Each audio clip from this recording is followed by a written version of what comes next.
10 different men drove to victory lane in 1999. Today begins the quest for the 2000 championship, and the field is wide open. Juan Montoya won 7 races and the championship last season. Today he starts the new season with the winless Toyota engine. Dario Franchitti, last year's runner-up, returned to the cockpit just last week after an injury suffered during spring training. Today will be his first true test. Michael Andretti was the champion 9 years ago. His Lola Ford package could power him to the title in 2000. Andretti's rival, Paul Tracy, scored 2 wins in 1999. This season, a more mature Tracy will contend for his first series championship. Newcomer Kenny Brack won the Indianapolis 500 last year. Today he starts his karts rookie campaign.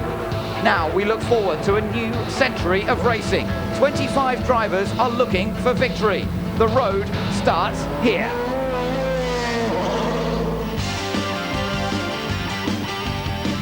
Welcome to Florida. Welcome to the Homestead Miami Speedway, where British Eurosport is bringing you full coverage of the first round of the FedEx Championship Series.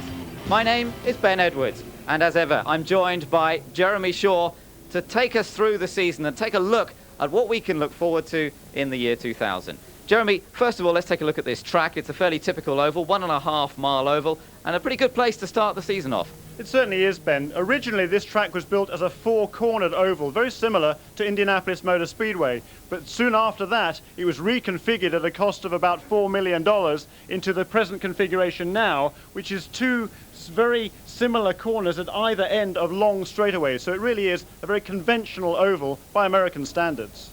Now, we see a lot of changes in this year's championship, particularly in terms of equipment. If we take a look at the team that's won the last 4 championships in a row with Jimmy Vasser, Alex Zanardi and Juan Montoya, Team Ganassi have switched their equipment from running Reynard chassis and Honda engines, thrown that all out of the window, and they've gone for the Lola chassis with Toyota power. So big change there. We've also got changes for Michael Andretti and Christian Fittipaldi. They're running with a Lola chassis now, still with Ford power. And Team Penske, they've got Reynard chassis instead of their own Penske chassis, and they're using Honda power. So plenty of changes. It's going to take us a while to get used to that. But also, Jeremy, we've got to get used to some talented newcomers in terms of drivers. Well, that's very true, Ben. There's 6 rookies in the FedEx Championship this year, and 2 of them in particular, Alex Tagliani, who has joined Patrick Carponche at Players Forsyth Racing, and also Kenny Breck, former Indianapolis 500 champion, who has joined Team Rahal. Those 2 have been very fast all weekend.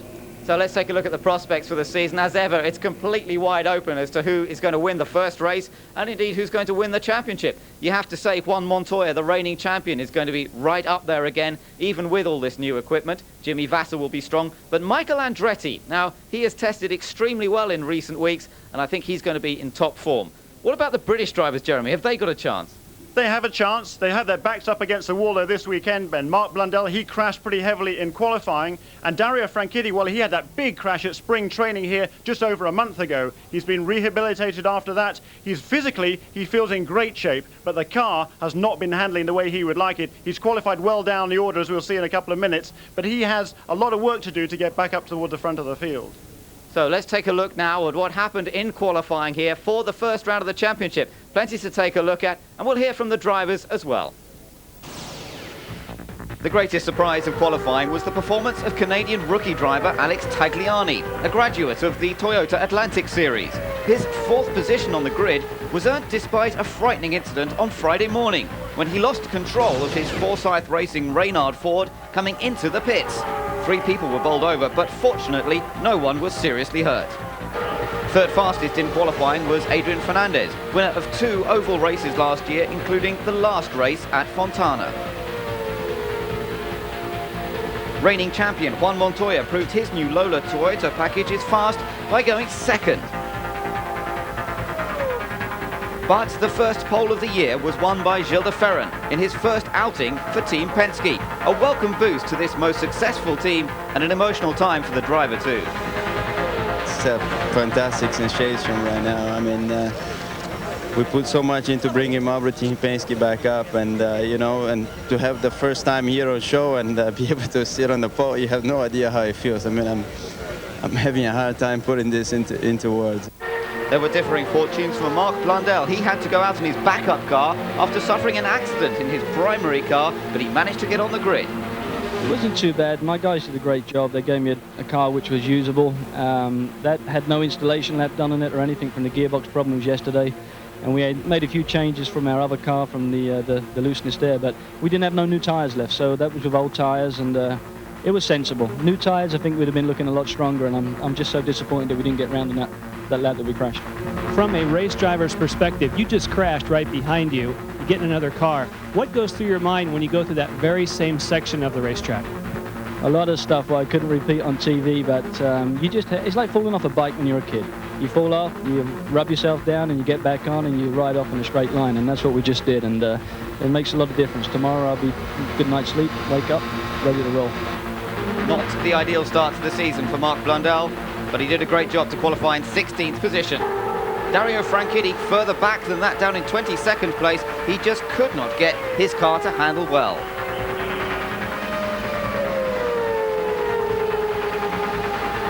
Physically, I feel fine. I mean, it's, as I said to somebody earlier, the only pain is when I look at the timesheets. I mean, I feel great apart from just trying to get the car to go quicker. We're struggling with that. And that was the story of qualifying here for the first round of the FedEx Championship Series. It's on track, so let's take you through the grid now, the starting order. Gilles de Ferran starts his new association with Team Penske by earning the 7th pole of his career, and perhaps the one that means more than any other. The Penske team would dearly love to score its 100th win. Alongside him, just 0.06 of a second slower, the reigning champion, Juan Montoya, seems to be just as much a threat as he was driving quite different equipment last year. And we all know how hard Montoya pushes from the start. The second row of the grid, Adrian Fernandez, winner of the final race last year, and impressive newcomer Alex Tagliani. On row 3 of the grid, Kenny Breck, he celebrated his 34th birthday this week. He was fastest of all in practice on Saturday morning. Michael Andretti, he has been quick throughout pre-season testing. He is going to be a force this year. Many people's pre-season favourite on row 4, Roberto Moreno and Helio Castroneves, teammate to the pole sitter. Next up, it's Christian Fittipaldi, capable of more than he qualified at. Jimmy Vasser, who won here in 1996, is alongside him in 10th position on the grid. They've had some reliability problems with his car this weekend, but his first ever win came here in Miami. Walter Salas is 11th, helped by Christian Fittipaldi's advice. Patrick Carpentier alongside him, fastest in this morning's warm-up. Row 7 of the grid, Max Papis, the personable Italian driver. He came on oh so strong towards the end of last year. Some heartbreaks along the way, but he is ready to win. Tony Kanaan for Maurice Nunn Racing. A good effort here by Tony Kanaan. He is the clown prince of championship car racing. Look at him there. Great personality, this young man. Fast too, and the experience of Mo Nunn. On row 8 is Shinji Nakano, a Formula 1 veteran, as of course is Mark Blundell alongside. Row 9, Paul Tracy struggling a bit, Maurizio Guzman with the new Mercedes engine. And row 10 is Argentinian rookie Norberto Fontana. Another rookie there alongside him is Oriol Servia. Row 11, Michel Jourdain Jr. And alongside him there, Dario Franchitti. Boy, he's struggled throughout practice and qualifying. Row 12, Cristiano D'Amata, an engine failure in qualifying. Takuma Kurosawa there, and alone at the back, Luis Garcia Jr., the brand new Arciero Project Racing team. Pace car light is out, Jeremy, and problems already for Patrick Carpentier. He's been into the pits already. Carpentier will start from the back. Just quickly to tell you, it's a 150 lap race around this 1.5 mile oval. It's a fast racetrack, and we're expecting a tremendous battle. So let's get ready for the start of the FedEx Championship Series of 2000. Gilles de Ferran and last year's champion Juan Montoya will lead them round to take the first green flag of the year. It's a clean start, and Gilles de Ferran leads them down into turn number 1. Kenny Breck on the inside, that yellow and white car, and round goes Montoya. Montoya on cold tyres, always brilliant. He goes straight round the outside of de Ferran, and look at Michael Andretti moving up into second place almost immediately from back in 6th position on the grid. Spectacular starts by those two chargers. And Adrian Fernandez down the inside of the pole sitter de Ferran into turn 3, but it's going to be Juan Montoya, and this crowd absolutely on its feet for this young Colombian driver. We have a huge contingent from Colombia here today in the grandstands. They gave him such a reception when he was introduced earlier, and he is up front leading in that brand new Lola chassis with Toyota power. You're looking there at the battle behind the yellow and white car. That's newcomer Kenny Breck from Sweden. He's raced in the IRL, won the Indy 500 last year. There's the pole sitter, Gilles de Ferran, and he's got Helio Castroneves, his teammate, right behind him. So Gilles de Ferran losing speed in the opening laps here. but it is very much the early stages. Juan Montoya leads, and we go back to his teammate, Jimmy Vasser. Vasser is running in 8th position. Had a lot of problems in qualifying and in the practice sessions leading up to this race, to Jimmy Vasser, but happy with the performance of the car, just needed that little bit more track time, and now perhaps he's got an opportunity to move his way up. We shall also try and keep an eye on a couple of people starting near the back. Dario Franchitti is in 20th place. He started in 22nd. Cristiano D'Amata still near the back. He also qualified poorly. And Patrick Carpentier, well, he had to go into the pit lane, so he's right down at the back at the moment. We will keep an eye on their progress. So Juan Montoya, Jeremy, as we saw last year in his rookie season when he came through to win the title, always very fast on the opening laps. Yeah, marvellous move around the outside there. That's just youthful exuberance there and great confidence by this Colombian driver. It wasn't so good for this morning, though, however. He had an engine failure after just 2 laps of the morning warm-up session. And in actual fact, there's been a whole bunch of Toyota engine failures after 2 laps in all the various sessions. Oriol Servia had a couple of problems like that. Norberto Fontana had a problem also this morning during the warm-up, as after crashing his primary car as well. But so far, he's got through 2 laps, he's got through 4 laps now, in fact, and he is still out in the lead, and a good 1 second margin over Michael Andretti already. So Juan Montoya and Michael Andretti are top 2 so far. Adrian Fernandez also with Ford Cosworth engine in the back of that car. He's in 3rd. Kenny Breck in 4th. And one of the Penske's, I think, has an engine problem. It did not sound too good. It was the 2nd car. I think it was Helio Castroneves. It did not sound quite sharp as it came past our finish line. And Alex Tagliani shot past him going into turn 1 and going down the back straight now. There goes Jimmy Vasser past Helio Castroneves as well. I think a problem for Helio Castroneves. Oh, maybe it's a header. I don't know, but it certainly didn't sound too good as he came past here. He is clearly off the pace and pulling to the inside of the racetrack. Oh, what a shame. Oh, what a shame for Helio Castroneves. I think you're right, Jeremy. Going past our commentary position, Helio Castroneves has pulled over to the inside. We're looking at Adrian Fernandez in 3rd place, Kenny Breck in 4th place in the Shell car, and Castroneves is going slower and slower. It does look as though his race is run very early. It looks as though he's going to be the first retirement of the 2000 season. There he is in the 2nd of the Team Penske entries. Remember, this is a Reynard chassis. Penske no longer entering their own chassis this season. They have bought Reynard chassis. They're running with Honda engines, which have been really amongst the most reliable over the last few years, but it looks as though not a good start for them on this occasion. Right behind him at the moment is Japanese driver Shinji Nakano, who has had Formula 1 experience in the past and has moved over to Champ Car racing this year. But Helio Castroneves, although he's struggling around, I can't imagine that he's going to be struggling for very much longer, as the pace definitely has dropped away from him. Coming down the inside, we're taking a look at back up front. Kenny Breck in 4th place, getting a little closer to Adrian Fernandez in 3rd. Let's just remind you on the colours. Fernandez in the green and red Tecate sponsored car, which has run very well in the last few years. Fernandez, winner of 2 races last year.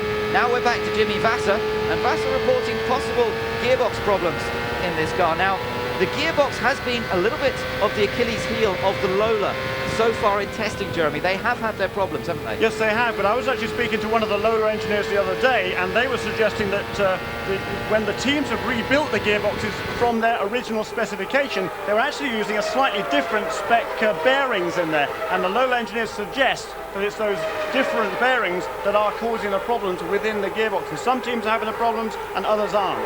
Now, quick look at the Team Green entries.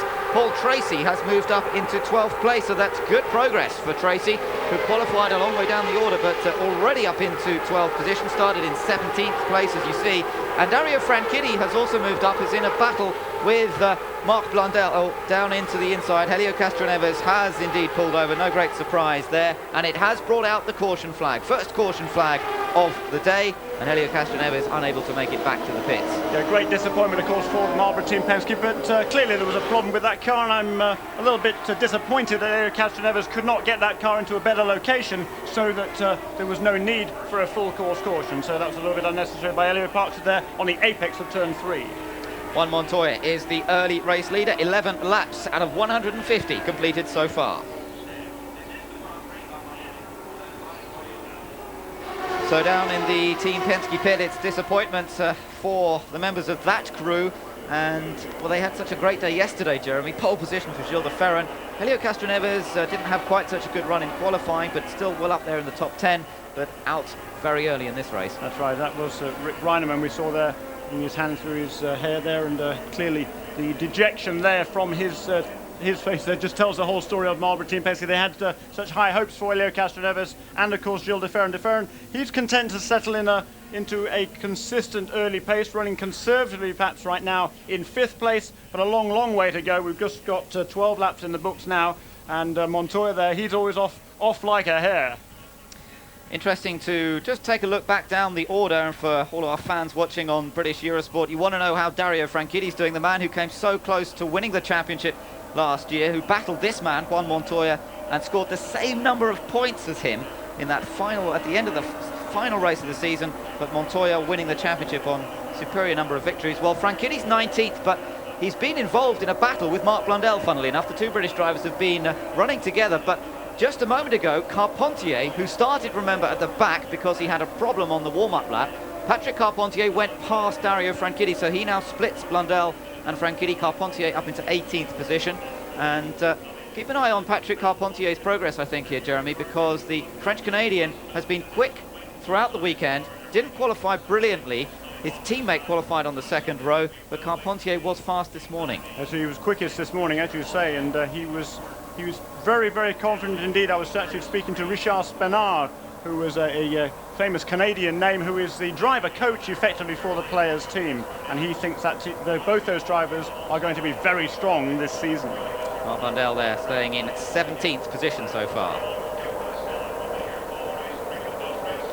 13 laps have been completed. We're under the first caution of the day. Into the pits comes Marc Blundell now. I wonder if this is a little bit of strategy playing out in the early part of this race. One or two of the drivers towards the back of the field may decide to come in on this yellow. It is early, but of course it's worth a gamble if you're running towards the back. You may be able to take advantage of yellow flag periods later in the race if you come in, fill up the tanks, and that can be very useful indeed. So Blundell coming into the pits. Now, Tim Cindric is down in the pit lane. He is the man who looks after Team Penske operations this year, and hopefully he can tell us a bit more what's happened. Well, first he reported that he was losing power the first few laps, and we thought we had an electrical problem, and obviously it's probably a bit more than that, but we'll have to sort out what it is and come back to Nazareth and try and pick up where we started yesterday anyway. So that was the idea in leaving him out there, flipping switches, trying somehow to get it back again? Yeah, we were continuing to do adjustments in the car, whatever we could do in the car to try and rectify the problem, and went through that, and you see the rest. All right, well, any problems? You know, I don't know, do you keep track of Gilles' progress as well? He dropped back at the beginning of the race. Is there a problem there? I think Gilles, he settled in there in the end, and it seems like he's under control now. I mean, obviously, for Marlboro Team Penske, it's not what we wanted in our first race out. You know, we wanted to stay strong and run all day, but we'll come back and get him again, I'm sure. Thank you, Tim. Okay, thank you. Interesting point for Gilles de Ferran, Jeremy, is the fact that this is the first race that he's ever contested on Firestone tyres. So opening laps, he's bound to perhaps take it a little more carefully as he gets used to their performance. That's very true, Ben. He's certainly very pleased with the potential and particularly the consistency of this tyres. And there you see there the top 5, Montoya, Andretti, Fernandez, Breck and de Ferran.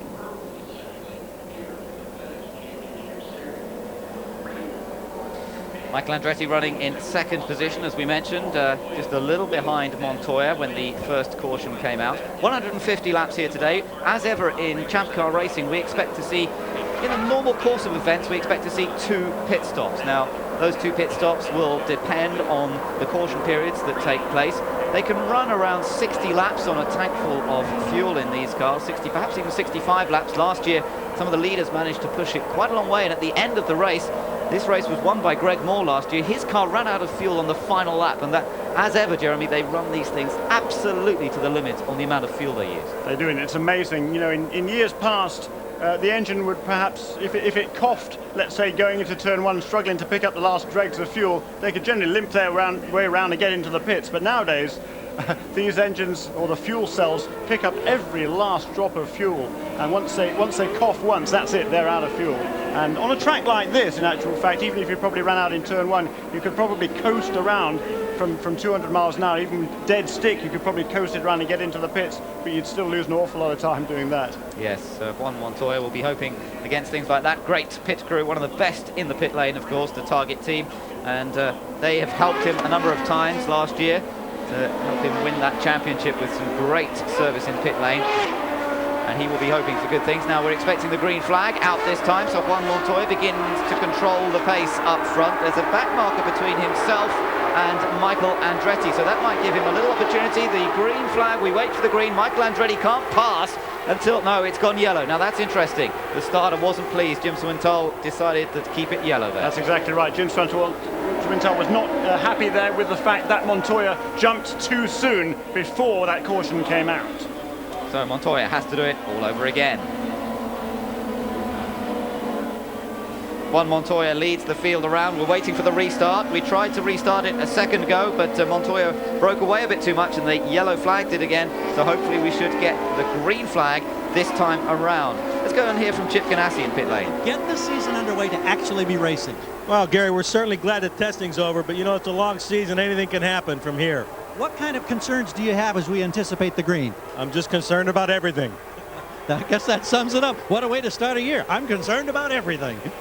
Here we go, green flag. Montoya gets away. Look at Fernandez. Fernandez trying to get second place from Michael Andretti down the inside. Kenny Breck in there in third position, fourth position as it is, because Montoya is race leader, and Breck having his first experience of racing against these guys in the Champ Car Series. And now Andretti picking up the momentum. The battle between two similar cars, two similar engines, but it's a Reynard chassis for Fernandez, a Lola chassis for Michael Andretti, both using this brand new Ford Cosworth XF engine. And what a good battle this is at the moment for second position.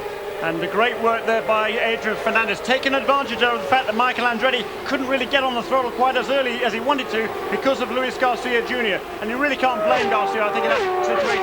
He did try to get out of the way. He tried to pull down low and leave room for Michael Andretti. But I think Adrian Fernandez just timed it better than did Michael Andretti. Great restart by Fernandez, now up into second place. There, though, is Michael Andretti in third. Yes, and Montoya is still the race leader, to the applause of the Colombian fans sitting, or in fact standing, I should say, just below us in the grandstand here. Tremendous support from the Colombian fans, and they're all on their feet watching their man leading this race, the champion of last year. Meanwhile, further down the order, one or two again moving up through the ranks. Paul Tracy is up into 11th place, let me tell you, and Dario Franchitti up to 17th place. But it is difficult to overtake on this track in spite of the modified Hanford wing. It's a change to the aerodynamic regulations on these cars again this year on this type of track, and the purpose of the change in aerodynamic regs to slow the cars down a little bit and perhaps to help on the overtaking. It doesn't help perhaps quite so much on this track as we've seen on the super speedways such as Michigan and Fontana. Oh, and Montoya slowed right down, Jeremy. Montoya has slowed right down, and he's passed by both Fernandez and Andretti, and Montoya's in trouble. And Michael Andretti looking on the outside there of Adrian Fernandez. He can't quite pull it off in turn one. But as you say, clearly a problem for Juan Montoya. He is out of contention now, and onto the back straight goes Adrian Fernandez, having held off that challenge. But Michael Andretti, he is very, very racy indeed. He knows that he is a pre-season favourite. He really wants to get another championship to add to the title he won way back in 1991. And there, though, is Juan Montoya limping his way back to the pits, and team owner Chip Ganassi consoling perhaps his driver over the radio. Yeah, what a shame, but we have to expect this because it's a new car, the Lola chassis, of course. They ran last year, but not many cars in the championship last year. The Toyota engine as well, as you mentioned earlier, Jeremy, there have been some problems with it this weekend in terms of reliability. It is a new package for this team to work with, and it looks as though the package has let Montoya down, but what a great showing he put in there in the early laps to lead, and lead pretty comfortably, it has to be said. Yeah, and I spoke with Lee White there, who is the president of Toyota Racing Development, before the start of this race, and I asked him, you know, what are your prospects? You've had quite a lot of engine failures through practice and qualifying this weekend, and certainly it's shown the horsepower there. You can see the exhaust pipe there throwing out some smoke and fluid. There's clearly an engine failure, I think, for Juan Montoya. He is out of the race, and Lee White just looked at me and he said, let's wait and see. Chip Ganassi takes off the headset. He is the man on the radio to Juan Montoya. Jimmy Vasser stays in the race, but that is a separate outfit, and Montoya out of the car now. No question, of course, a big gamble that Chip Ganassi took. His team had won 4 championships in a row with Honda engines and Reynard chassis, and he's turned his back on that. Now he's looking to the future. His reasoning was, hey, when has ever any championship been dominated for 5 years running by the same chassis engine combination? He says never, and that's why he changed to this combination. He thinks the Toyota will be the engine to have. Maybe not quite at the moment, but certainly they're right up there on the horsepower, but they do need to find the reliability. Yes, that's right. But that could be the story of the season. Montoya being fast, but will he be reliable enough to defend the title? Meanwhile, the battle up front continuing between Fernandez and Michael Andretti. And look at Kenny Breck in third place, right with these two as well. So the top three separated by less than a second at the moment, all powered by the Ford Cosworth engine and all extremely evenly matched. Let's go down to the pit lane. Juan, any warning, any inkling of what the problem was? I think we're front with the engine, you know, it's a shame. I think Target Team and Toyota did a great effort. You know, the engine is very competitive, the car was very competitive, you know, a lot of them did a great job. Is this car capable of winning this race? Yeah, the car was capable of, you know, we did a lot of racing relations with the same engine, and the car worked perfectly always. You know, I think one of the points is that this morning we had a failure, and we never ran the engine before the race, so we don't know what happened. It's a shame. Well, we thank you, and we look forward to seeing you next short oval at Nazareth. Thank you. So Montoya out of the car, and that reliability that he enjoyed with the team last year and that they've had for the last few years could make a big difference this year in terms of change of equipment. Meanwhile, look at his rival from last year, Dario Franchitti, and he's made progress. He's up into 15th position now. Dario gradually picking them off. Carpentier is still the man ahead of him, and Carpentier similarly is trying to pick them off one by one and move into a more representative position as we now switch the onboard camera to Jimmy Vasser. Yeah, who is also running very well indeed. Let's not forget Jimmy Vasser. He is in 6th place, though, as you see from the graphic. He's running very, very well indeed. Pretty close behind Alex Tagliani, the rookie driver, who really is doing an excellent job. Just ahead of Tagliani is the pole sitter, Gilles de Ferran, so that's running very well indeed. Another driver on the move is Tony Kanaan. 2 laps ago, he found a way past Paul Tracy, and Tony now up into 10th place, and that is the best place of the Mercedes-Benz engines. Yes, a good performance indeed from him. You're watching Maurizio Gugelmin there with Patrick Carpentier. Gugelmin in new colour scheme this year, so that takes a bit of getting used to. The red and white car is the Brazilian Maurizio Gugelmin. There, we're looking back at Patrick Carpentier. Again, as I mentioned, Carpentier making his way up from the back. He started at the back of the field after coming into the pits on the warm-up lap. So again, the French-Canadian really applying the pressure. Listening to the radio a little bit as well as Carpentier closing up behind Gugelmin. And remember, a change of equipment for Carpentier this year in that the Forsyth team is running with the Ford engine, and that, as we've mentioned, has been extremely strong. Now look at this. This is where engine power counts, and now Patrick Carpentier goes alongside and goes past. Very easily it looked in the end, past Maurizio Gugelmin, and that puts Carpentier into 13th position, and it means that Dario Franchitti, the next one to try and pass Maurizio Gugelmin. So Gugelmin holds on for the moment, passed by one. Will he be passed by Franchitti? Kurosawa in the pits is in a bit of trouble as Adrian Fernandez continues to lead. It's wonderful. He goes down the inside. He goes for the move. Reset the fuel meter, reset the fuel meter. This is what Jam Car racing is all about. This is fabulous racing. Wheel-to-wheel action.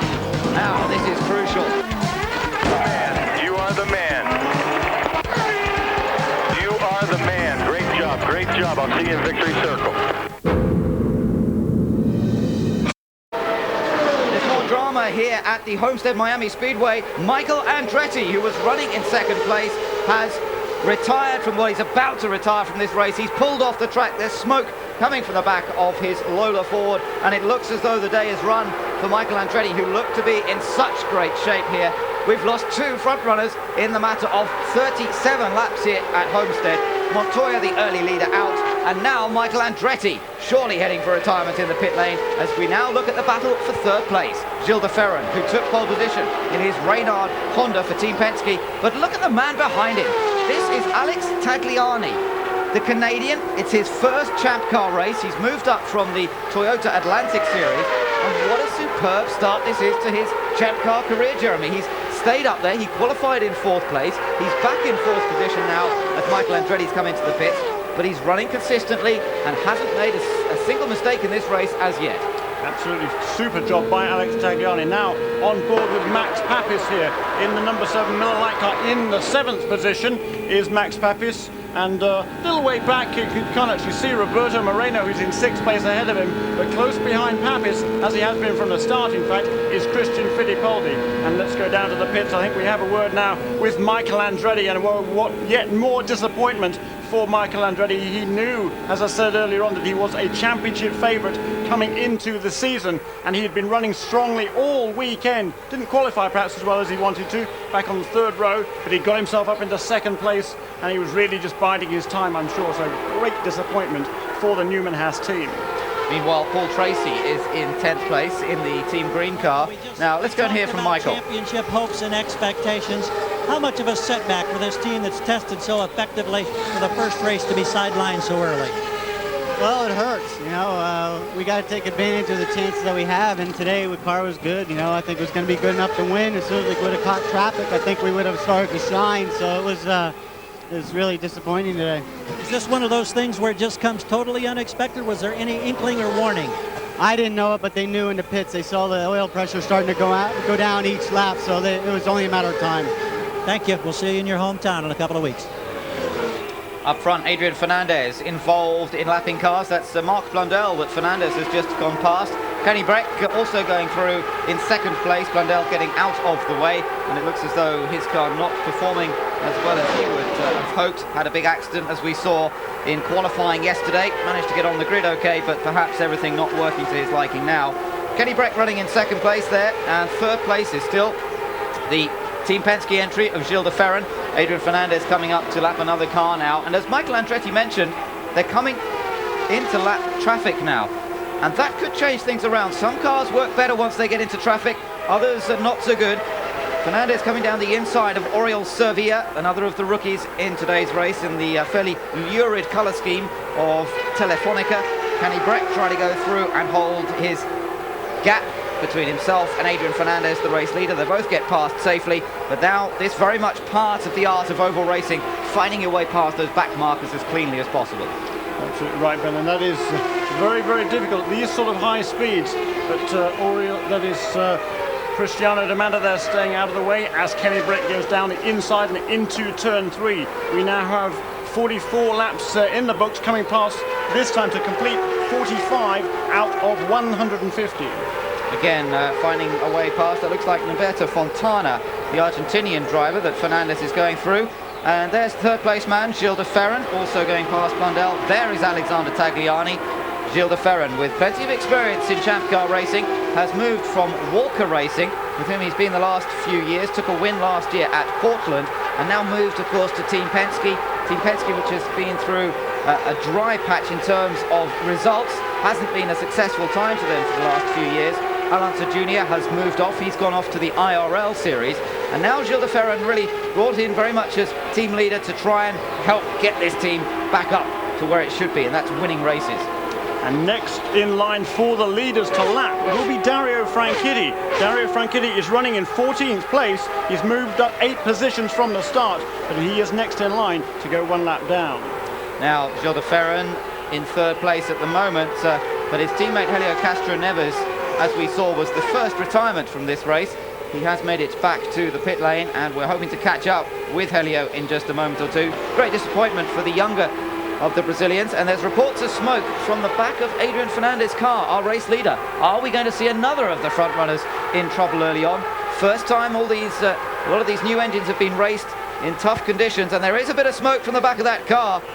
Definitely, and there's a black flag going to be waved for him, and there goes Kenny Breck. Kenny Breck is going to take the lead of this race. Black flag is handed out to Adrian Fernandez because of smoke and oil from the back of his car, and suddenly we now have a rookie driver leading the race here, the first race of the season. It's the Swede, Kenny Breck. First race with Team Rahal, teammate to Max Papis, and what a tremendous showing we're seeing from him already in this first event of the season. It means that Gilles de Ferran has moved up into 2nd place, although has he? Because Tagliani is right there. I think Tagliani may well have just sneaked past Gilles de Ferran. Let's see as they go across the line. Yes, he has. Tagliani's into 2nd. We have 2 rookies leading the field. That's quite amazing, isn't it? Astonishing drive there. There is Alex Tagliani. All he's done is Toyota Atlantic. He's done 3 seasons of Toyota Atlantic with the Players team, and another year actually before that as well. He's won all the premier events of the Toyota Atlantic series. He's won at Montreal in front of the Formula One teams. He's won at Long Beach. He's won at Trois-Rivières, which of course is his local race in Quebec. But there is Adrian Fernandez. He is into the pits, and the engine cover coming off. And again, the frustration shows there for the Mexican driver. Interesting to see that. Meanwhile, Maurizio Gugelmin coming into the pits and De Ferran coming into the pits. Franchitti has stayed out there, just to let you know for the moment. Gilles De Ferran in for a scheduled pit stop. 50 laps have been completed here. So this is the first pit stop of the day, and Gilles De Ferran getting cleanly back out once again. On target very much for a simple 2-stop race, stopping on the 50-lap mark. Maurizio Gugelmin in as well. That will have helped Dario Franchitti's aim in terms of staying on the lead lap, because Franchitti got bottled up behind Gugelmin and the leaders were beginning to catch them. He could have gone a lap down. This should help Franchitti's cause a little bit. He comes out, Gugelmin that is, as Christian Fittipaldi comes into the pit lane. There's the black car of Christian Fittipaldi. Oh, and he's hit one of his crewmen. He hit one of his crewmen. He come in too close to the wall there and took out the man on his left front, but he's okay. He's back on his feet and trying to get it changed, but he's so close to the wall, there's barely any room for movement there. And Fittipaldi, so easy to make that mistake. They're on concrete as they stop on the pit lane there, and it's so much less grippy than the tarmac surface along pit road. Fittipaldi is back out, and I think everybody was okay, but that another frightening incident in pit lane. Yeah, silly incident there. And there we are on board now with Jimmy Vasser. They're changing the tyres out. New Firestone tyres, a full tank of Elf methanol fuel this season. Elf taken over as the official fuel supplier, and the service is completed there also for Max Papis. Back he goes into the fray, just behind there Jimmy Vasser. So good battle there in the pits. On British Carpentier at the restart. There goes Carpentier back into the fray. 2 excellent stops by the rookie drivers there, and that is Tony Kanans. Was that Tony Kanans or was that Luis Garcia coming? Difficult to spot the difference. Very similar cars. Let's just take a look at Fittipaldi's stop. Look how he hurtled in and just collected his man there, who was squeezed up against the pit wall, but fortunately he was able to get back on his feet, and Fittipaldi came in too fast and too tight into the pit wall there for his crew. Bad mistake by Christian Fittipaldi. He has too much experience to make a mistake like this, and look at it. Look at these guys jumping out of the way there. He overshot the pit as well as going in way too deep there, and they have to pull the car back in order for the fuel hose to reach. But into the pits now is Aurel Servier, and actually Mark Blundell is leading this race because, of course, he did not make a pit stop, or rather, he did make a pit stop under that earlier caution, so he's now able to take advantage of that, and we are on board with the new race leader, Mark Blundell. Yeah, and there's his teammate, Maurizio Gugelmin, actually just slipping past him, but Gugelmin has been into the pit, so Blundell continues to be the race leader, but he is due to come into the pits in a little while because he only did 13 laps before his first pit stop. Gilles De Ferran running well, Michel Jourdain also on a different strategy to everyone else. So Mark Blundell continuing on his way up front at the moment. Obviously, Jeremy, it can get a little confusing. Sometimes you see some names popping to the front, but Gilles De Ferran has actually now passed Blundell. So Gilles De Ferran is our race leader, and really genuine race leader in many ways. Blundell in second place, and that is second place, but it's just that he's on a slightly different strategy in terms of when he stops. It could help him later in the race to be up front, but for the moment Gilles De Ferran is our race leader, the man who took pole position, and now he's up there in first place for Team Penske. We look across to the pits and we see Walter Salazar's car being pushed away. A brilliant qualifying effort by the Brazilian, who just got that right only 2 weeks ago, and he is pushed away there. So he qualified 11th. Great effort for that little Dale Coyne racing team, but that car being pushed behind the wall, and the problem there for Mark Blundell. He's slowed right down. Yeah, Blundell slowed right down now, and meanwhile there's a huge battle going on between Breck and Tagliani. They came out pretty close after their 2 pit stops, and that was effectively the battle for second position between Breck and Tagliani. And they come through once again, and well, Breck I think just with the slight advantage over Tagliani, but not by very much. No, but it must have been a brilliant stop there by Marlboro Team Penske to get De Ferran back out onto the track ahead of Kenny Breck before the pit stops. that Breck was leading from Gilles de Ferran and then Alex Tagliani. Now, after the stops have been completed, there, the pole sitter, Gilles de Ferran is out in the lead. 60 laps now are completed. There in second place is Kenny Breck. Right behind Breck is the blue car there of Alex Tagliani, and behind Alex Tagliani, that is Paul Tracy. Yeah, fourth place now for Paul Tracy, and that a tremendous move up through the field for the Canadian, and he's led here in the past and had a pole position, but he's never won at this racetrack. But Tracy running extremely well. Up front, Gilles de Ferran leads after 62 laps have been completed. Kenny Breck is in second place, Alex Tagliani third. The man we're looking at, Paul Tracy, in fourth place. Jimmy Vasser is fifth. Sixth place for Tony Kanaan, then seventh Max Papis, eighth is Patrick Carpentier, ninth position for Roberto Moreno, back down to 10th is Mark Blundell, he's really struggling with his car. 11th place for Shinji Nakano, then it's Christian Fittipaldi and Dario Franchitti, who's running in 13th position, still on the lead lap. 14th place then for Maurizio Gugelmin. So Gilles de Ferran, our race leader, gaining a lot of time on that last pit stop, the first pit stop of the race so far. Let's go down to the pit lane and hear now from the man who was leading earlier in this race, Adrian Fernandez. It's hard to say because really I passed Michael and then, you know, sort of we left him, and then I think he had a problem also or something like that because I didn't see him again. I think Kenny will be strong. I mean, that's the only guy I could see. But I tell you, I mean, we were really good. The car was really working well. We were pacing ourselves really strong, and it's just a shame, you know, this really hurts. We've been trying so hard for this one, and last year we were so close, and this time they told me, you're smoking. I was praying that it wasn't me, and unfortunately it was. So I feel bad for the guys. Ford has been working really hard for the engine, and things happen, but this one really hurt. Thanks, Adrian. Thank you. So disappointment for Fernando. Look at Breck. Kenny Breck's in big trouble. He slowed right down the car, wiggling around all over the place, and I don't know what the problem is there, but Kenny Breck in big trouble. He's about to be passed by Paul Tracy, and that means that Breck dropping down the order. What a shame for him as well. He's put in such an impressive rookie performance here. But Gilles de Ferran, our race leader, and Tracy trying to get past Breck, but maybe Breck just had a moment or something and now has picked speed back up. Yeah, I don't know whether it's conceivable that he could have been shifting gear into turn 3 and out again onto the front straight, and perhaps as he changed gear coming onto the front straight last time around, he got the wrong gear perhaps, I don't know. But whatever it was, we can see him there. Well, he got up. Oh, that's him. That's him way up high. He got way up high there between turns 3 and 4. But that's what it was.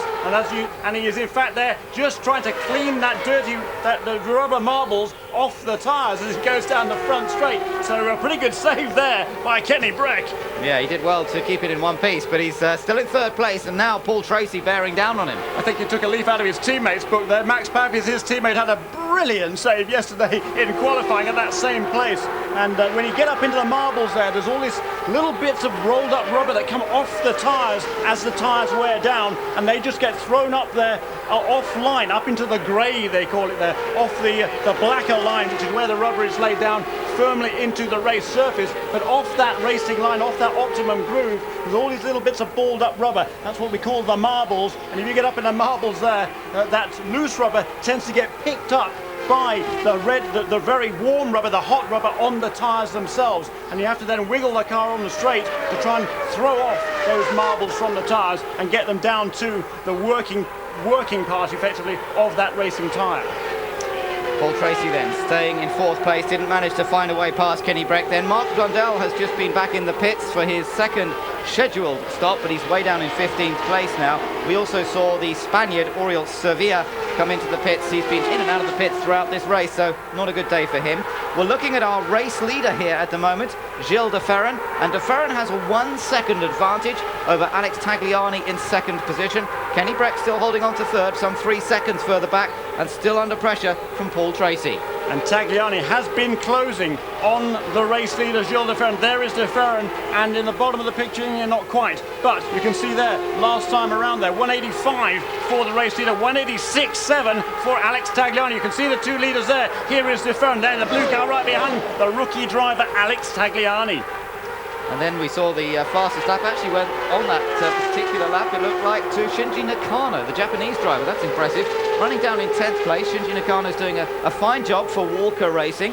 And we'll try and pick him up a little bit later on in this and see how he's getting on. But for the moment, Shinji Nakano holding on to 10th position. So De Ferran continues to lead. Tagliani definitely getting closer and closer. Meanwhile, let's go down to the pit area and hear from Helio Castroneves. Now, and you were the first engine that we saw go in the race, but now we've had quite a few of different manufacturers. Why do you think that is? Well, I don't know if it was the engine. All of a sudden, the dash started getting a little crazy in the car, and we start losing power. And I, in my mind, I said, no, I can't believe it.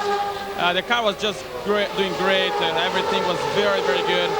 It's just a shame. I mean, I'm not even sweat. All right, we'll see you at Nazareth. Sorry you're out. Definitely, Nazareth will be there. Yeah, in fact, had a very good run at Nazareth last year when he was driving for Hogan Racing in the Lola Mercedes he was competing in last year. Great to see Helio Castroneves with a top-line ride this season, but out of it early on in this race with engine problems. Up front, his teammate still holding off Tagliani, but what an impressive debut this is from Tagliani, joining the players' team, the Forsyth Racing team, alongside Patrick Carpentier, this team that was hit by tragedy at the end of last year when Greg Moore was killed in the final race of last season. Tagliani up for the battle for the place for the seat, and here he is running in 2nd place.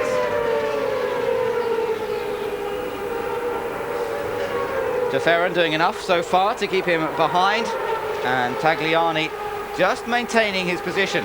And from looking out of the window there, Paul Tracy goes past us in 4th position, and he was waving up at the flagman Jim Swintal. Ahead of Paul Tracy on the racetrack is Norberto Fontana. He is a lap down in 15th position, and Tracy feels he is being held up by Fontana. He just cannot find a way around the Argentinian rookie, and he is imploring the chief starter, Jim Swintal, to wave the blue flag, and there is a blue flag as we speak, to Norberto Fontana. And hopefully Norberto will see that flag, and he will just pull over just enough to allow Paul Tracy to go past and resume his battle with Kenny Breck, who is then in fact stretching the lead over the Canadian in between 3rd and 4th positions.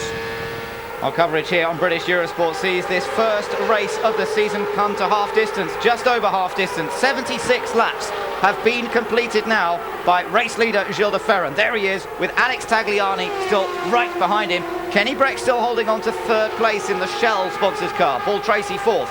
Tony Kanaan in 5th. Keep an idea on Tony Kanaan because he's running extremely well in the number 55 car. New team, Morris Nunn Racing with Mercedes power. Kanaan in 5th. Vassar is in 6th. Then Papis and Carpentier. Yeah, Kanaan just passed Jimmy Vassar a couple of laps ago, and Kenny Breck there pulls off down to the inside of the racetrack. He pulls off into the escape road in turn 1, and Breck is heeding that black flag. He pulls down and he's on the escape. There you can see the smoke coming out of the back of that car. So yet another engine failure, it would appear. And that's the 3rd of the leading Fords is out of the fray. And that's not what anybody expected at all. These cars, these engines, have shown very, very good reliability through the winter pre-season testing. Not now, it seems. We've got even more drama then here at Homestead Miami Speedway as another of the front runners goes out. It's Kenny Breck this time. Smoke from the back of the car. It's the same story. And the Ford Cosworth XF engine, which has been so impressive in testing, right from its debut halfway through last year in testing with Christian Fittipaldi, it's been a fast engine and it's been pretty reliable. But today, it has not been reliable at all. We've seen Michael Andretti go out, Adrian Fernandez, and now Kenny Breck's out of it as well. And that means that up front, moving into 3rd place now, behind leader here Gilles de Ferran, 2nd place man Alex Tagliani, 3rd place now it's Paul Tracy. A great drive by Paul Tracy, a brilliant first pit stop there, really did catapult him up the order. But a great drive too from Paul Tracy, up from 17th on the grid to 3rd. Who said you can't pass at this 1.5 mile oval? Paul Tracy can pass anywhere. Yes, he's been running well. There's Kenny Breck, and tremendous disappointment for this young man, the Swedish driver who's been on the scene for quite a few years, one way or another, competing in both Europe and here in America. He was runner-up in the 1996 Formula 3000 Championship in Europe. Didn't quite make it to Formula 1, so he came over here to the States, has competed very successfully for 3 years in the Indy Racing League, and that now with his opportunity with Team Rahal here in Champ Cars. There's his teammate, Max Papis. Now, Max is running in 6th position. Good position for Max Papis, but look who's behind him, Jeremy. Patrick Carpentier, talking about people moving up. Carpentier started right at the back because he came into the pit lane on the warm-up laps, and he has now moved up into 7th place. That's right, he is running very, very well indeed, and next in his sights there is Max Papis, a teammate, of course, to Kenny Breck. And let's just, Shinji Nakano, we talked about him a little while ago. He's running very, very quickly indeed. Well, he's dropped off the pace a little bit. He's back to 10th place now. He's fallen behind Christian Fittipaldi, and now back into the clutches, incidentally, of Dario Franchitti. Now we're looking at a replay here of the dice between Kanaan and Vassar. They've been passing one another a little bit here. Vassar got past Kanaan and managed to go around the outside of him, but then Kanaan was able to come back at him again. So good dice going on between Vassar and Kanaan. In fact, that was Garcia, I think, that he was trying to lap Garcia. Well, there's Kanaan going past. Very confusing between those two cars, both with Hollywood sponsorship, and it's a little difficult to identify between the two cars at the moment. But Kanaan running in 5th place. Luis Garcia Jr. is quite a long way down. He's in 18th place because he's had various problems. There is Tony. Last year drove the McDonald's car, remember? Well, this year changed teams, and he's now driving for Maurice Nunn, the man who engineered Montoya and Zanardi to 3 championships in recent years. Now then, Gilles de Ferran, still our race leader. Let's go down to pit lane. Yeah, now we have to ask, did you have any inkling, any warning that there was a problem?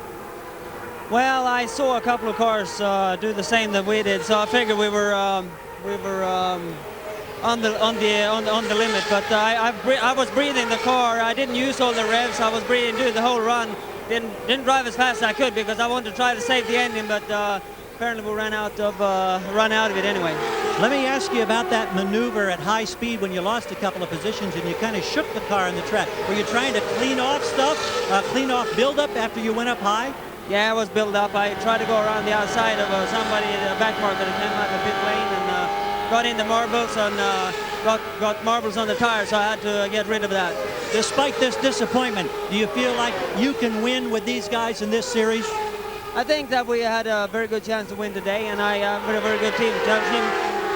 Team Rahal, Shell Rahal is a very good team, and I'm confident we'll get back. Racing is up and down. This was a downer, but we get back. Thanks, Kenny. Great to see Kenny Breck. What a good debut from him. But another rookie also going well, of course, is Alex Tagliani running in 2nd position. Meanwhile, there is our race leader, Gilles de Ferran. There's Tagliani in the blue and white car and running very, very competitively, just a couple of seconds behind de Ferran. We saw a blue car there moving to the inside. That was Shinji Nakano, who has, as I say, fallen off the pace here a little bit, and he is now being lapped by the race leader, Gilles de Ferran. As he goes past here, that's 87 laps in the books. Nakano is in 10th place and is now 1 lap down. Yes, in fact, the gap between de Ferran and Tagliani has opened up a little more on the last couple of laps in traffic. So Tagliani still second, but nearly 3 seconds behind de Ferran. And then there's another 3 seconds or so back to Paul Tracy as we ride on board for a moment with Max Papis, and then a quick switch to ride on board with Cristiano De Mata. De Mata in 13th position. He is a lap down, however, and so he's struggling to make up for lost ground.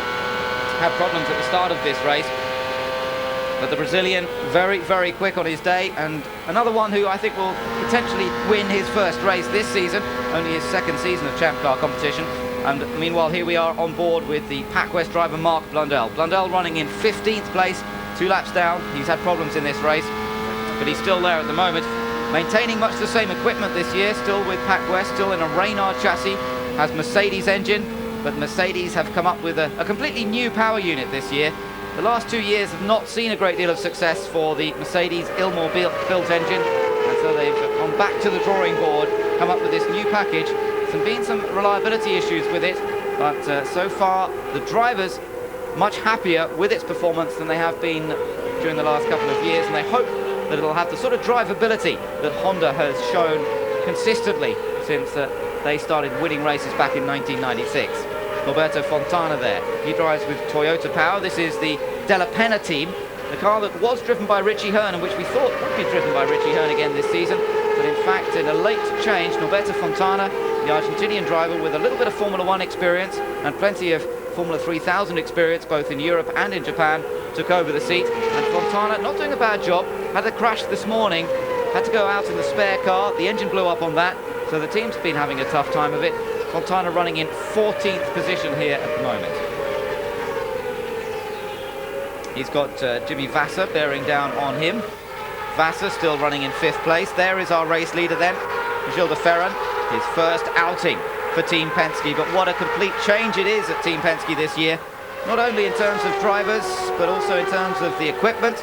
No longer running either the Penske chassis nor the Lola, which they ran last year. In some ways, Jeremy, it's a funny decision that they took at the end of last year. They'd run the Lola last season for quite a while.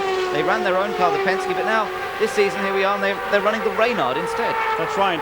But, OK, they're not building the Penske chassis anymore, but Penske cars down in Poole in Dorset, England, those guys are still working absolutely flat out. And I'm told that shop is busier than it's ever been, perhaps. They are developing this Reynard chassis. They're getting great cooperation from Reynard Racing Cars, and they're just trying to make this car go as fast as possible and take that well-developed car to another level. Mark Blundell continues around in 15th place. 93 laps have been completed. De Ferran, race leader from Tagliani. So British Eurosport watches with us as we see Mark Blundell from that onboard camera position. Not having one of his best days. It's been a while since Mark's won a race, end of 1997 when he won at Fontana. Since then, the Pac West package really hasn't given him a car capable of winning races. Meanwhile, we're looking further down and see Paul Tracy, who's running in 3rd place. And then Dario Franchitti, who's been lapped, is down in 12th position. But of course, remember, you get points in Champ Car racing all the way down to 12th. And I think that's really what Dario Franchitti's got to concentrate on here today, is trying to pick them off one by one in the top 12, try and rescue this weekend and get as many points as possible from what was a disastrous start. They just could not get the cars to handle at all. Paul Tracy's made good progress today. Franchitti's made fairly good progress up into the points, but I don't know if it's going to be enough. Meanwhile, Tracy very much closer to the back of the blue and white car of Tagliani now, and this is the battle developing for 2nd position. They have a car ahead of them. That's Cristiano De Mata in the Pioneer machine. We look back now from Cristiano De Mata, about to be lapped by Alexander Tagliani. Tagliani with the Ford Cosworth XF engine. He'll have perhaps been made aware of the problems of some of the other Ford runners. And also up there is Tony Kanaan. Tony Kanaan is at the back of this little group behind Paul Tracy. So you've got 2nd, 3rd and 4th all running absolutely together. That's absolutely right, Ben, and that is the back marker. That is the lapped car of Cristiano De Mata, who's a couple of laps down in 13th place, and now Tagliani comes up to lap him, and right behind Tagliani is Paul Tracy, and right behind Paul Tracy, well, he's 4 or 5 laps car, let's back now perhaps, but Tony Kanaan has been flying these last few laps and closed up onto this battle for 2nd place. Meanwhile, Gilles de Ferran is disappearing. He's now 12 seconds out in the lead of this great battle for 2nd place. We look down over the Homestead Miami Speedway, the lake on the outside. There's a lake on the infield as well here at this Miami track. We're about half an hour from downtown Miami itself, and a packed grandstand here today, enjoying quite a spectacular race. Gilles de Ferran is race leader, but we've got a battle for 2nd place holding up between Alexander Tagliani, the 2nd of those cars. De Ferran is slowed down coming into the pits now. I think this is a scheduled stop. We're almost at the 100 lap mark. 2/3 distance. It's time for his 2nd pit stop. They might have to put in a bit more fuel than last time. He was so quick last time. They may have put in a little less fuel than a full tank last time. And now Team Penske is ready to refuel their man who is leading this race. Meanwhile, we've just seen Maurizio Gugelmin go very slowly past our commentary position. But let's focus on this pit stop, Jeremy. A vital stop for Gilles de Ferran and the Team Penske crew. Yeah, the first stop was absolutely brilliant. And look at this, the tyres are already completed. 11 seconds, 12 seconds. The last of fuel goes in 13.3. Pretty good stop there by Marlboro Team Penske. And back into the fray there goes Gilles de Ferran.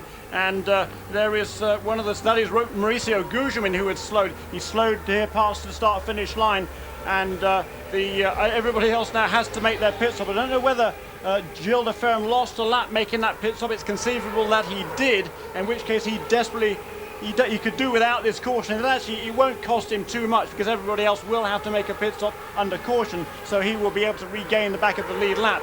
But we'll see how this pans out now. It looks like there is trouble there for Mauricio Gugelmin. Fontana into the pits. Norberto Fontana, the Argentinian driver, making a scheduled stop. Christian Fittipaldi's in on this lap as well. Still no yellow. They're looking to see whether Gugelmin is going to make it back into pit lane without having to bring out the caution flag. He is, I can tell you, I'm looking across from my commentary position, I can see the backstretch, and Gugelmin is at walking pace going up that backstretch as Fittipaldi gets out safely. A much cleaner stop for Christian this time, and the yellow has come out. They cannot see Gugelmin making it back safely, so the flag comes out, and we have a caution period in which we will expect to see all of the leaders making their stops. Now then, there you see across the line, Tagliani, our race leader now, and De Ferran did lose a lap. You're quite right, Jeremy, he did just lose a lap to Tagliani. Didn't lose it by very much, but he did go a lap down coming into the pits when he did.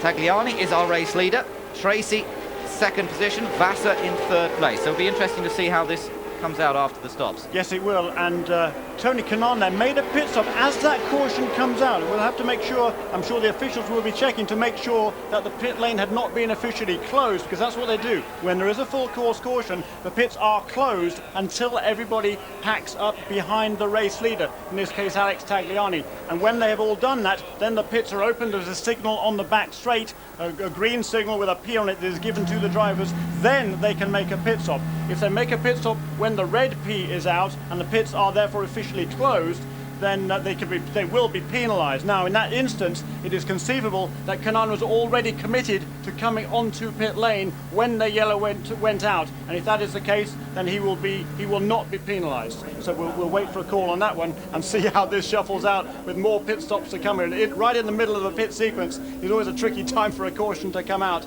Sometimes it can play in your favour, and sometimes it doesn't. Tony Kanaan comes back out. There he is in the team of Mo Nunn, now the Maurice Nunn racing team, which has backing from Mercedes. To a certain extent, they run the Mercedes engine. Interesting to note that Alex Zanardi is actually here this weekend. He was certainly here the early part of the weekend, Jeremy.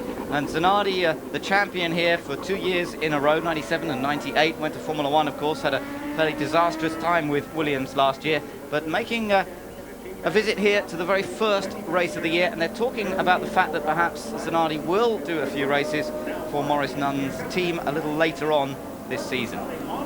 Very non-committal Alex was on that. He says that under his contract with Frank Williams, he's certainly free to race, and the pit lane now is open, and here is the race leader, Alex Tagliani. So now let's see what happens. De Ferran will lead them around, but of course they will rejoin at the back of the group, all these leaders. So De Ferran, I think... yeah, well, before they get restarted, then he will be waved past the pace car, and then everybody will be waved past until they pick up the new race leader. It's actually difficult to say who will that be at this stage. But there goes Paul Tracy. Look at that stop. 11.9 seconds there by Team Cool Green. Fantastic stop there, but he is not ahead of Alex Tagliani. So Tracy got the best stop of the three. Vassar at 14.2 seconds, not quite so good for him. So but we hear that Tagliani's going to get a black flag. He's going to have to come through the pits again. Carpentier comes back out again, but Tagliani did not get it right coming into pit lane. Well, a blend line violation. What that means is that he crossed a line coming into the pits. He passed the pace car coming in now. Those of you with good memories might cast your mind back to 1996. There was another rookie driver in the players' team. That was Greg Moore. He was running fantastically well in his rookie season, and he had exactly the same penalty. You can see there, Tagliani has overtaken the pace car on the infield there coming into the pits. That's a no-no. That's exactly what Greg did 4 years ago. He was penalised. That cost him any chance of winning the race. And look, as they come across start-finish line, you can see that Tagliani clearly ahead of the pace car. That will earn him a penalty, just as it did poor Greg Moore. And of course, our thoughts are with the Moore family this weekend. Greg won this race last year from the pole. He was tragically killed in a crash at Fontana at the end of last season. But we knew this year that this team was going to uphold his memory extraordinarily well, and Alex Tagliani has done just that this afternoon. Looks like this penalty might cost him perhaps a chance to win the race, but still, he's driven a brilliant event so far. A rookie mistake, that's all you can say. A very easy mistake to make. He blasted his way into the pit lane, but he forgot the rule that you have to stay behind the pace car until you get to the blend line, which leads them into the pit lane. So Tony Kanaan is now race leader. British Eurosport, and see the progress of the British drivers. Blundell down in 13th. It's not a classic day for the Brits, I have to say, with Dario Franchitti running in 11th position. So things not going perfectly and according to their plan perhaps. But Blundell, this is a routine stop for him, so he comes back out onto the circuit once again as the pace car continues to lead them round under the caution period. This will be the final stop for all the cars. They will not need to refuel once again after this particular pit stop, after this caution period. It'll be a flat-out blast then towards the checkered flag. And we hear from race control that Tony Kanaan did get a penalty as well. So the first two cars on the track right now, Tony Kanaan and Alex Tagliani, will be called in for penalties. And oh boy, after getting themselves into that position, they will be kicking themselves, or they'll be kicking somebody in any case. There is, though, Tony Kanaan, the Hollywood car, Mo Nunn Racing. Again, he's done a fantastic job. He was actually fastest of all in practice on Friday, which was a shock to everybody, not least himself. He said, you know, this really wasn't a fair indication. We're not that fast ultimately. We simulated a qualifying run. That's why we were able to go that fast, and some of the other guys didn't on Friday afternoon. But certainly he was very happy about the race setup for that car, and that is what he has shown this afternoon. Just looking at another replay there of Tagliani making his mistake and coming in too fast and too much ahead of the pace car when he came into the pit lane. That's the reason that he will have to come back through for a black flag penalty. So Tagliani, after putting in an absolutely superb debut here, is going to lose a number of places. So it's a shame. Kanaan and Tagliani both driving well, both though penalised fairly. They all know the rules and they didn't stick to them, unfortunately. And that will mean that Paul Tracy will be up front in this race, and what a great recovery for him it is. Tony Kanaan leading round. Mark Blundell there on the onboard camera once again in 13th position. But it really is all topsy-turvy here this afternoon. We've seen so many different changes up front.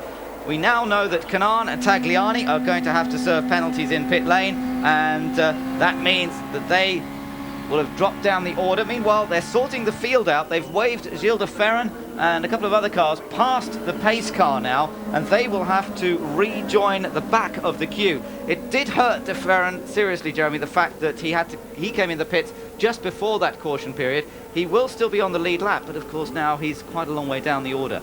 That's right, he will be in 8th position when they get the restart, but then the two leaders will have to come into the pits to serve their penalties, so that'll take them effectively out of contention, at least at this stage in the proceedings, and that will leave Paul Tracy at the front of the field, followed by Max Papis. Then Roberto Moreno who has driven a very solid race this afternoon.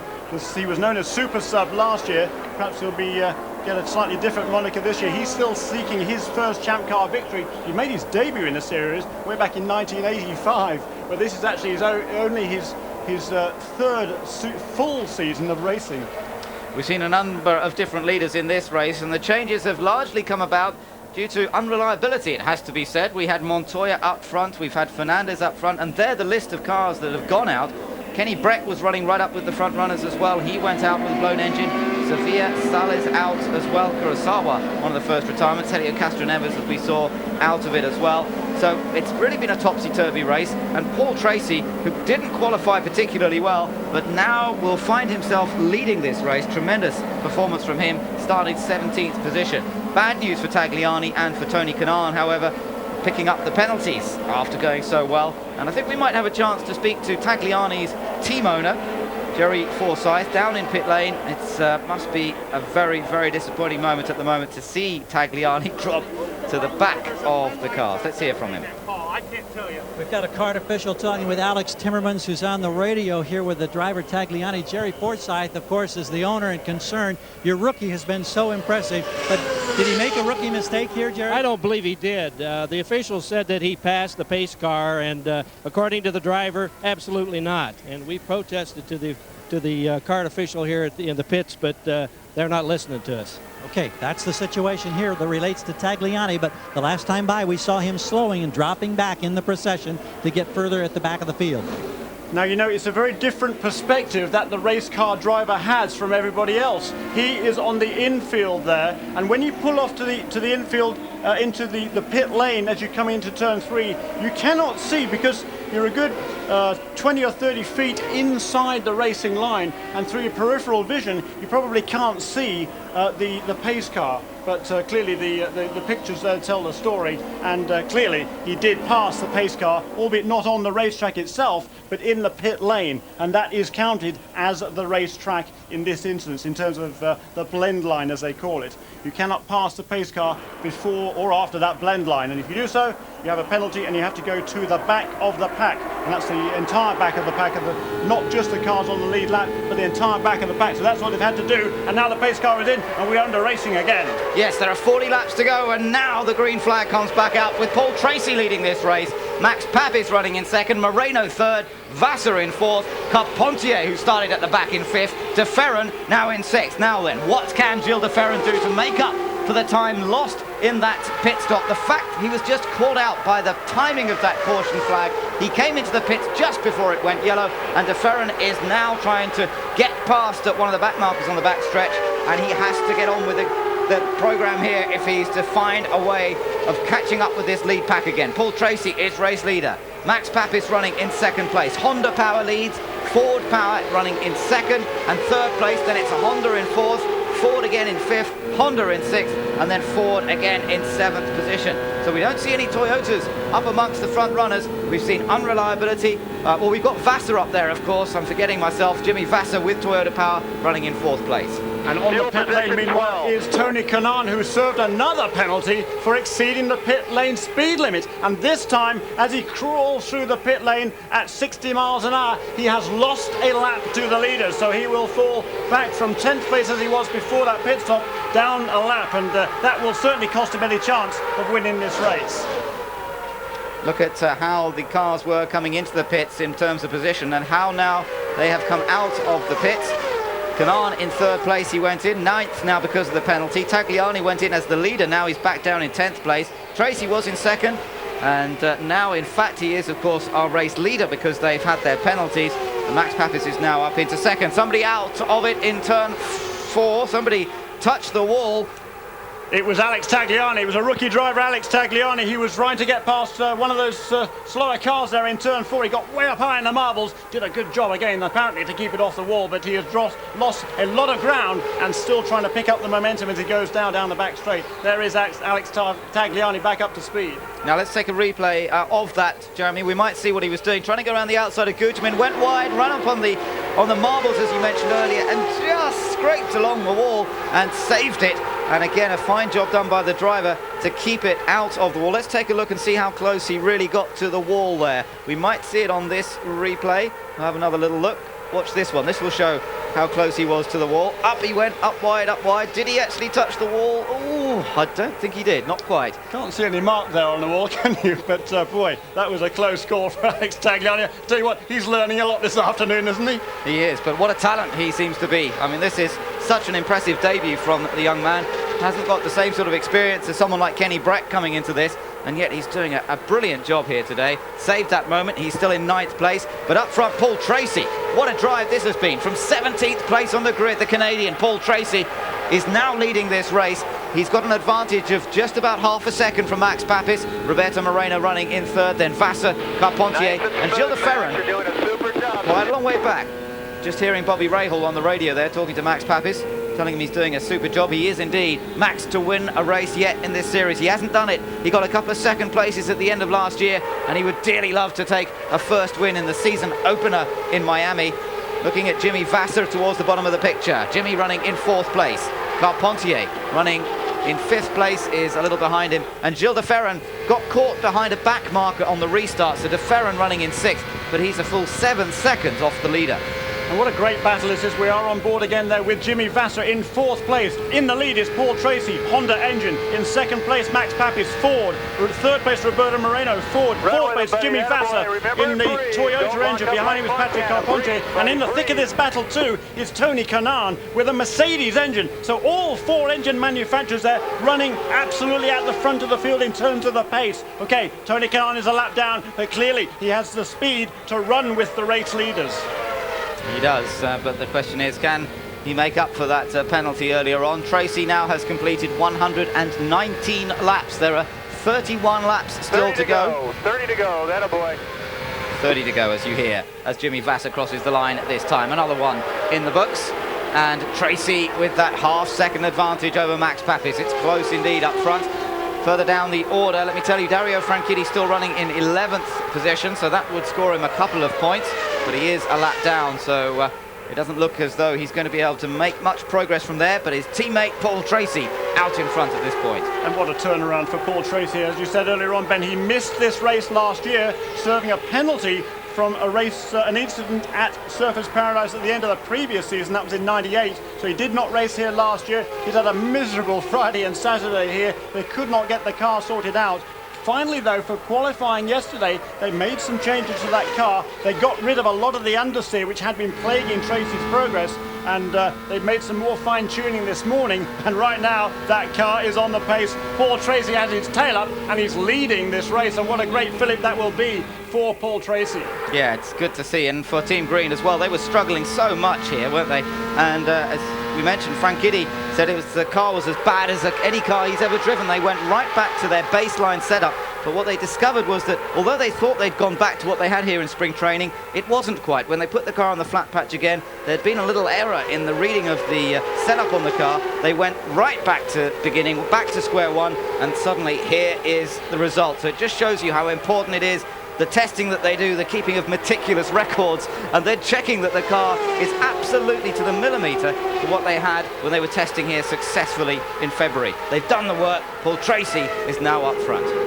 And there is Shinji Nakano. You can see there how his progression has been during this race. Running in 8th place now. He's back on the lead lap. He got back on the lead lap through that pit stop sequence there. So excellent work again by Walker Racing. And he is really running superbly well. They are so impressed with Shinji Nakano. He has Formula 1 experience with Minardi team and with Prost. And he hasn't raced he didn't race at all last year, but he's very much impressed that team with his attitude and his aptitude and his just total focus in testing, and they're really looking forward to getting on the road courses. He has never, of course, before raced on an oval, but he's doing a marvellous job in his debut here at Homestead Miami Speedway. So Tracy crossed the line again, 125 laps, just 25 laps to go. He led a number of laps here back in 1997, only for a mix-up really in the pits, allowed Michael Andretti to go past, and Tracy always thought that he'd won that race, although the officials said that he hadn't, that Michael Andretti had won it. Tracy would love to get revenge for that and win this one, and as you mentioned, Jeremy, wouldn't it be sweet revenge for having to miss out on this race last year when he was being served a naughty boy service really with the previous year's race at Surfers Paradise, and here he is back on the pace and leading this race from Max Papis. Roberto Moreno in his full season with Patrick Racing that's lined up instead of subbing for just about everybody else in pit lane. Moreno doing a fine job in 3rd position, keeping out of trouble, running the Ford engine, but these two Ford engines of Papis and Moreno have, unlike some of the others we've seen today, been very reliable. Bobby Rahal, we saw a glimpse of him in the pit lane, team boss of course to Max Papis, and just hoping that Max is keeping perhaps a little in reserve, that he's going to be able to push harder in the last few laps. And just over 22 laps to go now, so we're really getting down to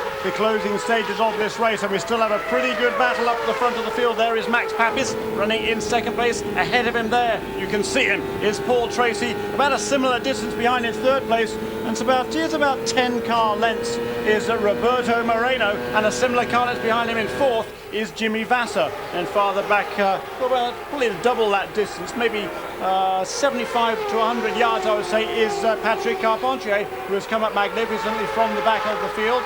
In 5th place on the road, he's actually fallen back behind Carpentier again, is Tony Kanaan, but Kanaan is 1 lap down in 10th place. So Max Papis running in 2nd place, his 2nd season at Team Rahal, of course, yet to win a race, as we mentioned. Had pole position last year in Chicago. You're looking there at Gilles de Ferran once again, and Gilles de Ferran, who missed out on that earlier pit stop, just bad timing. He's down in 6th place, but he's some 6 seconds behind Patrick Carpentier, who runs in 5th. And in fact, he's got to watch out because Christian Fittipaldi is right behind him there, and that is the battle for 6th place. Fittipaldi in 7th, 8th position for Shinji Nakano, who's a little further back, but de Ferran and Fittipaldi involved in this private tussle for 6th position. caught up behind a little bit of slower traffic. Cristiano De Matta is the car immediately ahead of them. De Matta, he is in a point scoring position. He also is 1 lap down in 12th place, and then leading the cars 2 laps down is Mark Blundell. Michel Jourdain Jr. also is 2 laps down in 14th place. And Fontana is 1 more lap down, and Mauricio Gugelmin, who we saw make that long, lengthy pit stop, is 5 laps down in 16th place. Luis Garcia Jr. is the only other car still running at this stage. Just 19 laps to go then, as Gilles de Ferran continues to hold on to his 6th position. He's always gone well at this track, Gilles de Ferran. Hasn't actually won it, but he's led on just about every occasion. I think every occasion that he's raced on this Miami Oval. And of course, we've seen him lead again here today, but it doesn't look as though he's going to be able to take the victory. 3 wins in his career so far, but that 100th victory for Team Penske is the one that everybody is looking towards. I don't think it's going to come today, but surely the resurgence in form that we've seen from Gilles de Ferran this weekend shows that that 100th win can't be too far off. Now, there is Roberto Moreno. We haven't seen a great deal of him, but he's been running consistently up there in 3rd position, as we mentioned, and it's tremendous to see the 40-year-old in a regular ride. He might be one of the oldest drivers in the series, but I believe, Jeremy, that this is something like only his 3rd full season of Champ Car racing. He's been here more years than that. It's just that he's not had many full-time rides. That's right. I said a little earlier on, 85 with his first season. That was with Rick Gallows' team. And then he went back to Formula One for a while. He's been back and forth several times since then. He had a full-time ride in 96 with Peyton Coyne Racing, now Dale Coyne Racing, and he actually had a fantastic 3rd place finish, the best ever for that team at the US 500 at Michigan Speedway. Since then, again, he's been bouncing in and out of occasional rides here and there, but last year he did such a fantastic job substituting, first of all, for the injured Mark Blundell at PacWest Racing Group, and then later on for the injured Christian Fittipaldi at Newman House Racing. And Roberto, he certainly didn't like having to substitute for those drivers, but he took full advantage of that opportunity. Pat Patrick, a veteran kart team owner, one of the founding fathers of championship auto racing teams, saw that Roberto Moreno, even at the age of 40, still has plenty to offer this sport, and signed him up to a full-year deal to drive that Visteon car. And now Roberto Moreno is paying back Pat Patrick. Up front, it's still Paul Tracy. Just 15 laps to go now. Tracy, who took the win at Houston towards the end of last year. And that's really a good result for him. He had 2 wins throughout last season. The first one coming at Milwaukee, the second one at Houston. And very much matured and changed as a driver. He started the season really not in good form. He'd had a terrible time in 1998. Too many crashes, too many accidents. It was his first season away from Team Penske and nothing seemed to go well for him. Last season it really began to change, and he changed as a person. He seemed to become so much more relaxed, and talking to the press he became amusing, entertaining to talk to, very motivated, very fired up for this season, no doubt about that. And here he is up front in this race, having started down in 17th position. Didn't race here last year, as we mentioned. Had to watch Raul Boesel drive his car. Perhaps that was just the incentive he needs. And here he is up front, just a 3/4 of a second advantage from Max Papis. And as you see there, just 13 laps to go, 12 laps as they come past the stripe this time, and very consistent as we look there at Shinji Nakano. They're still in 8th place, an excellent job by the rookie driver, but Paul Tracy ever so consistent, 28.5 or 28.6, 28.5 seconds, that is 28.6 seconds, oscillating between those two. That's pretty slow. It's only an average speed, relatively speaking, a little bit less than 190 miles an hour. So they're some way off the qualifying place. Actually going, I guess that's about what I expected, is in the 28s and mid-28s. That's a little bit quicker than that, but they're all running around about the same speed here. All the way, all the 17 cars that are out there are running between 28.5 and 28.9. It's fantastic. You look down the timing monitor here, and it's awfully difficult at this stage then to make any progress and actually pass anybody, because any slower cars that were around, people that are struggling, seem to have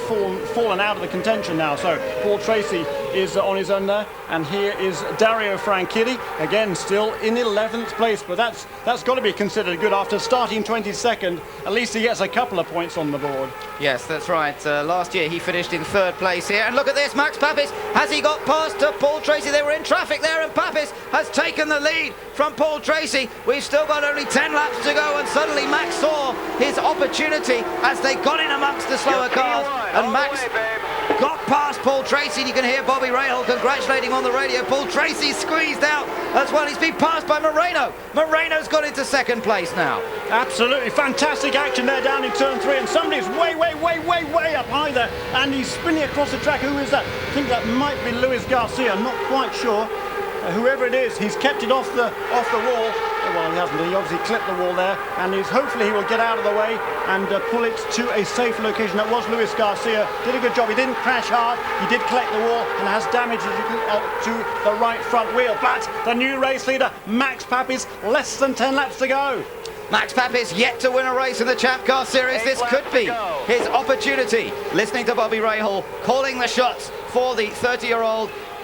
And Papis, let's just take a look at this again. Look at Tracy, got wide there. He was trying to get past Michel Jourdain, just ran a little wide. Papis got a perfect run on him, dived down the inside, snatched the opportunity, and what great opportunist driving that was from Papis. He'd sat in behind Tracy, lap after lap after lap, and just bided his time, and now he's taken that opportunity, and it's Papis starting his 60th Champ Car race here today, and looking for his first victory. But remember how close he came last year at Michigan, when he ran out of fuel on the final lap after he dominated the race. The win on that occasion went to Tony Kanaan.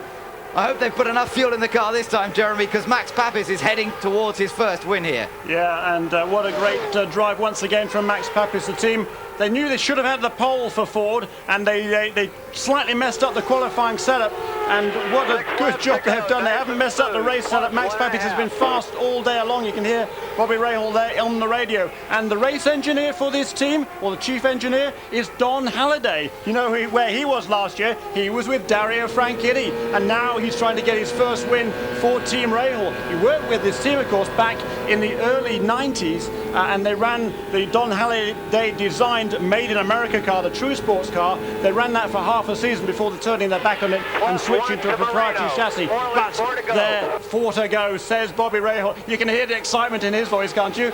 Absolutely, yes. And Rahal really looking for a win here. Of course, they had a victory with Brian Herter last year at Laguna Seca, but it's been a little bit of a drought in terms of victories for this team in recent years. Max Papis yet to take his first win for the team. He led at Michigan, as I mentioned, last year. He was second at Surfers Paradise, second at Fontana. They were the last 2 races of last year. Way to go, Max. Great job. And there we hear Rahal again. Just 4 laps to go, he says. And he's picked up the pace. He's running at 28.3 the last couple of laps. That's a couple or 3/10 of a second quicker than Paul Tracy had been running. And Max Papis now, he appears to have this race under control. He made his final pit stop on lap 104. That was his second pit stop. He's only got 46 laps to go after that, and the first 7 or 8 laps of that were under yellow. So fuel should not be any concern at all. 3 laps to go, plus 1.3 seconds over the second place car of Roberto Moreno. Moreno still second, Tracy third, Vassar is in 4th place. It's a good outing for Vassar in the Toyota-powered Lola. Carpentier is running 5th, Gilles de Ferran is still in 6th place. But Max Papis up front in control. Let's just listen up for Rahal's comments this time as he comes out. There'll be just 2 laps to go here. 2 to go, Max. Counting him down. You can hear Bobby Rahal. He's counting him down each time. But Papis just concentrating, focusing now on getting past the slower cars. And he's got Norberto Fontana, the Argentinian rookie, ahead of him now. And that's got to be a little bit worrying. You never quite know, dealing with new drivers, exactly where they're going to position the car and where you need to be. And Moreno is not that far behind. And of course, Moreno will look for any opportunity, just as Papis did in getting past Paul Tracy. Last lap, Max. But the white flag is out, and Papis now just has 1.5 miles to do to take his first win in the Champ Car Series and take the first win of the 2000 season. I don't think Moreno's going to be able to do anything here unless something spectacular happens on the final lap. Fontana, the red car, Papis just following him at the moment, keeping an eye on his mirrors. Moreno will try and get a good run out of the final corner. The checkered flag is being made ready. Papis does not do anything too silly, too risky to get past Fontana. He's done enough.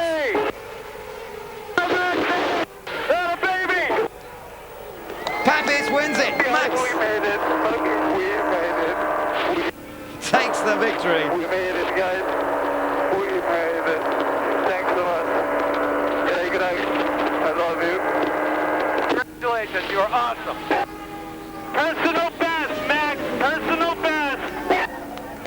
Absolutely. What a great result for the team, for Max Papis, and indeed for team owner Bobby Rahal, 3 times champion himself, and now he sees Max take his first win. Celebration with Bobby Rahal.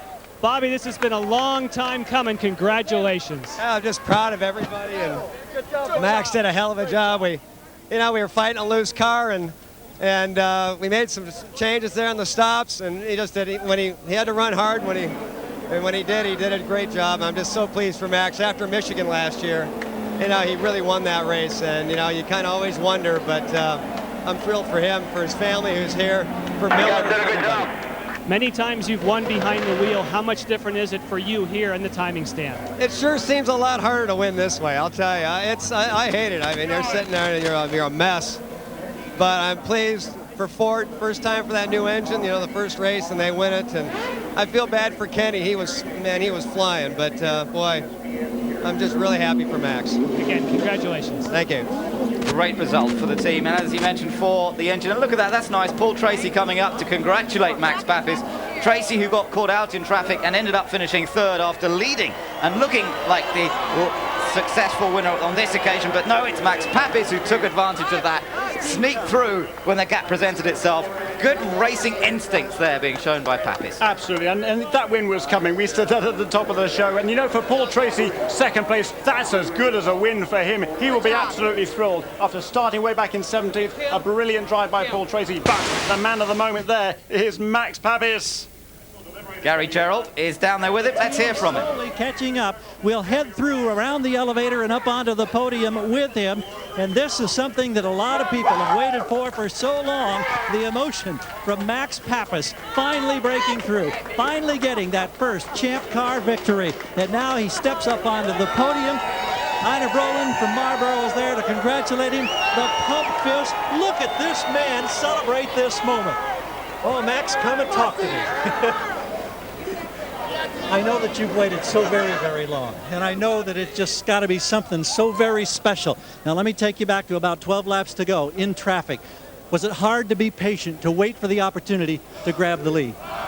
I knew that we had a fantastic car in the Miller car, and just waited to the right opportunity, and I was there. Today's the happiest day. Red gloves rules over here. Now, a lot of the Cosworths were having problems today. It was an O-ring around the oil pump. You lost your teammate, Kenny Breck. A couple of the other Cosworths fell out. Were you aware of that?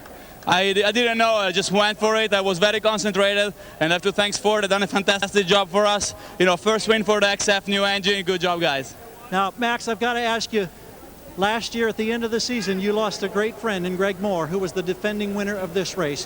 What does it mean to know that he's probably smiling down right now and enjoying this moment with you? I just say, Rick. And Rick, of course, is the father of Greg Moore.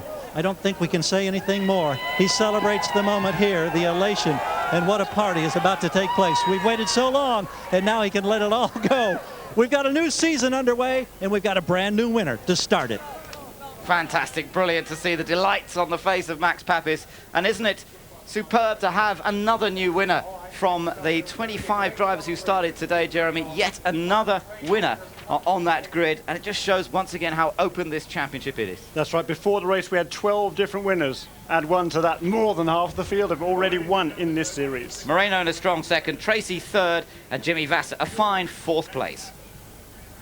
Right here on the podium as he celebrates his victory. So there we are, just looking down on the scene here at the Homestead Miami Oval. And those of you enjoying the scenes with us here on British Eurosport, watching Max Papis, a man who has a lot of fans, I know, in the UK, a lot of fans all over the world, in fact. Had that little bit of Formula One experience. It never came together for him in Formula One, never really had an opportunity with a decent car. Came over here to America and took his opportunity, starting off with sports car racing, then getting into champ car racing, gradually working his way forward until he got that chance with Bobby's team. And he has a great relationship with Bobby, doesn't he, Jeremy? They've developed a good rapport, these two. He has a great relationship with just about everybody. Just a personable young man, a really great character, tremendous fun-loving guy, and he accepts the trophy there from Ina Brolin from Philip Morris, and he is such a happy camper. And boy, he's worked so hard to get this victory. He got his first opportunity in the champ cars, of course, after the tragic death of Jeff Krosnoff 4 years ago in Canada. He took that opportunity, and he really did a good job in developing the Toyota engine as he was then, but now he switched across for Team Rahal, and that gives that new Ford Cosworth XF its first victory in its very first race. So Max Papis taking the win today. Roberto Moreno second, Tracy third, Vassar fourth, De Ferrand down to fifth in the end, but he ran well. Carpentier, good recovery from the back to finish sixth. Fittipaldi, Nakano scoring points on his debut. So did Alex Tagliani, what a star he was. Tony Kanaan 10th. Dario Franchitti did score 2 points for that 11th place, and Cristiano D'Amata finishing in 12th place and scoring the final point here today. A dramatic season opener then we've seen at Miami for the first round of the championship. 20 races in the series though, and plenty of opportunity to score points. For now, that's it for us.